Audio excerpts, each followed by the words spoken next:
Assalamualaikum warahmatullahi wabarakatuh. Anak-anak, apa kabar kalian pada hari ini? Bapak harapkan kalian dalam keadaan sehat walafiat. Nah, anak-anak, hari ini kita akan membahas tema yang keempat pada subtema yang ketiga, yaitu tentang hak dan kewajiban. Saran adalah pendapat, usul, anjuran yang dikemukakan untuk dipertimbangkan terhadap suatu hal, baik itu permasalahan, situasi yang membutuhkan pendapat, ataupun masukan. Saran biasanya didapatkan dari hasil pemikiran dan digunakan dalam rangka bertujuan untuk membangun suatu hal yang masih belum sempurna dan ingin disempurnakan lewat pemberian saran. Saran biasanya bersifat mendidik supaya lebih baik diberikan sesuai dengan apa yang dibahas. Kalimat saran biasanya ditandai dengan kosakata sebaiknya, alangkah baiknya, seharusnya, lebih baik, dan saya harap. Contoh pemberian saran adalah sebagai berikut. Yang pertama, sebaiknya kamu tidak pergi ke pesta ulang tahun karena hujan deras.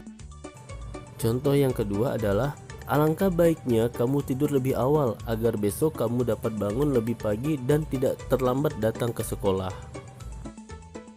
Contoh yang ketiga, seharusnya kamu tidak menggunakan baju kemeja untuk berolahraga, tetapi gunakanlah seragam olahraga.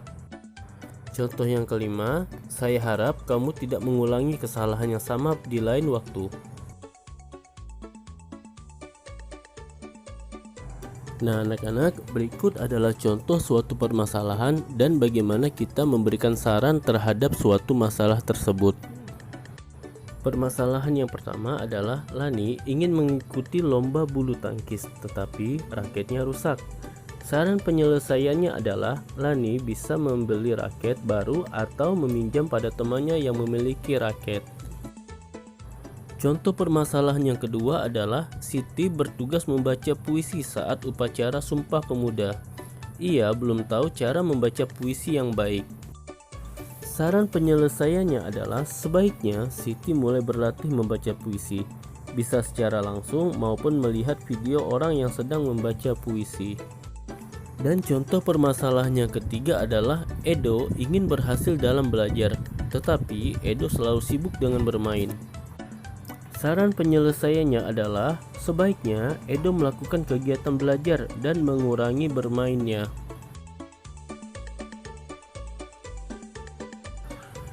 Doni mengajak Dika untuk bermain di rumahnya. Doni dan Dika bermain di ruang tamu. Dika mengamati sekeliling ruang tamu. Di ruang tamu terdapat meja, kursi, vas bunga, dan bingkai foto. Benda-benda tersebut merupakan contoh benda-benda yang berbentuk bidang datar seperti bidang persegi, lingkaran, persegi panjang, jajar genjang, dan segitiga. Bidang datar merupakan salah satu unsur karya dekoratif. Warna juga merupakan salah satu unsur dekoratif. Karya dekoratif adalah karya seni yang berfungsi sebagai hiasan. Hak dan kewajiban. Apakah kamu tinggal di perkampungan ataukah tinggal di perumahan? Dimanapun kamu tinggal, kamu pasti memiliki tetangga. Tetangga adalah orang yang tinggal di sekitar rumah kita. Tetangga sangat penting bagi kita. Seseorang tidak dapat hidup sendiri. Dalam lingkungan masyarakat, seseorang membutuhkan tetangga untuk saling membantu. Kita harus memiliki hubungan yang baik dengan tetangga. Hubungan yang baik dengan tetangga dapat tercipta apabila kita saling memahami dan menjalankan hak dan kewajiban dalam bertetangga. Menjaga kenyamanan lingkungan merupakan kewajiban bagi seluruh warga yang tinggal di lingkungan tersebut. Kamu tidak boleh melakukan tindakan yang mengganggu kenyamanan orang lain. Semua orang berhak untuk dapat hidup dengan nyaman. Contoh hak dan kewajiban siswa di sekolah yaitu hak siswa adalah yang pertama untuk belajar, yang kedua mendapatkan teman, yang ketiga menggunakan fasilitas yang ada di sekolah, dan yang keempat memberikan saran dan pendapat. Sedangkan kewajiban siswa di sekolah adalah yang pertama menjaga nama baik sekolah, yang kedua mematuhi tata tertib sekolah, Yang ketiga, memakai baju seragam dan mengikuti upacara bendera pada hari Senin. Contoh hak dan kewajiban siswa ketika berada di rumah yaitu yang pertama, mendapat perhatian dan kasih sayang dari orang tua, kemudian mendapat pendidikan yang baik, dan mendapatkan hak untuk bermain bersama teman. Sedangkan kewajibannya adalah taat kepada orang tua, menghormati dan menghargai anggota keluarga, serta menjaga kebersihan rumah. Nah anak-anak, sekarang kita akan membahas tentang peluang. Nah coba sekarang kalian perhatikan contoh berikut. Ibu membuat kue bawang untuk dibawa ke rumah tetangga. Jumlah kue bawang ibu sebanyak 800 batang. Ibu meletakkan kue bawang ke dalam 4 buah toples. Masing-masing toples terisi kue bawang yang sama banyak. Berapa kemungkinan toples yang digunakan dan berapa isi kue bawang di masing-masing toples? Cara menyelesaikan soal tersebut adalah banyaknya toples dikali dengan banyaknya kue bawang dalam tiap toples harus sama dengan 800 kue bawang. Misalnya, ibu membeli 10 buah toples. Jadi, berapa isi masing-masing toples?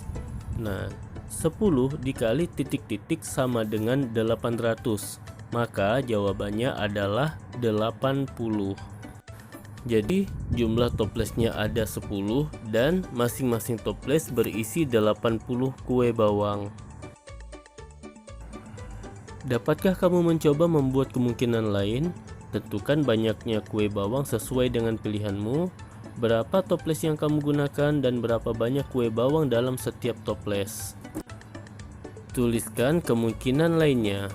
Ingatlah bahwa setiap toples harus diisi dengan kue bawang yang sama banyak. Yang pertama, jika kamu menyiapkan 20 toples, maka isi setiap toples itu adalah 40 batang kue bawang. Jika kamu menyiapkan 16 toples, maka setiap toples harus berisi 50 kue bawang. Kemudian, jika kamu menyiapkan 25 toples, maka setiap toples harus berisi 32 batang kue bawang. Nah, anak-anak, kalian bebas menentukan berapa banyak toples yang kalian siapkan.